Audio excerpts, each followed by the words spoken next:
നഷ്ടത്തിൻ്റെ അടുത്ത് വെച്ചാണ് നമ്മളൊക്കെ ഇഷ്ടത്തിൻ്റെയും ബന്ധത്തിൻ്റെയും ഒക്കെ ശരിക്കുമുള്ള ആഴമറിയുന്നത്. ജീവനോളം വലുതല്ലെന്നേ ഒരു മനുഷ്യനിർമ്മിതിയും. ഈ കൂട്ടിവെച്ചതും കരുതി വെച്ചതും പൂട്ടിവെച്ചതും ഒരു രാവിനുള്ളിൽ മാഞ്ഞു പോയെങ്കിൽ ഇനിയെങ്കിലും നാം അറിഞ്ഞിരിക്കണം, ഇത്രയേ ഉള്ളൂ നമ്മളെന്ന്. കൊടുക്കലും വാങ്ങലുമൊന്നുമല്ല സൗഹൃദം. ഒരു വിളി, ഒരിറ്റ് സാന്ത്വനം. മനസ്സൊന്ന് പിടഞ്ഞിരിക്കുമ്പോൾ സാരമില്ലെന്നേ, എല്ലാം ശരിയാകും. ആ ഒരു മനസ്സുണ്ടല്ലോ, അതിനപ്പുറമായി പിന്നെ എന്താണ് വേണ്ടത്? പലരും കാണാതെ പോകുന്നതും അതാണ്. സ്നേഹം നേടാൻ കാണിക്കുന്നതിൻ്റെ പാതി പോലും അത് കൊടുക്കുവാൻ കാണിക്കാറില്ല. സമയമാകുമ്പോൾ സ്വന്തം വഴികളിൽ തിരിച്ചു പോകുന്ന മനുഷ്യർക്കിടയിൽ അവരെ മാത്രം വിശ്വസിച്ചിരുന്ന മനുഷ്യർക്ക് പിന്നെ പോകാനുള്ള വഴി ഏതൊന്നുപോലും നിശ്ചയമുണ്ടാവില്ല.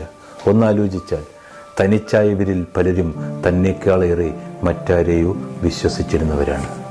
ബന്ധങ്ങളൊക്കെ തുടങ്ങേണ്ടത് ഹൃദയത്തിലാണ്. അത് സൂക്ഷിക്കേണ്ടതും അവിടെ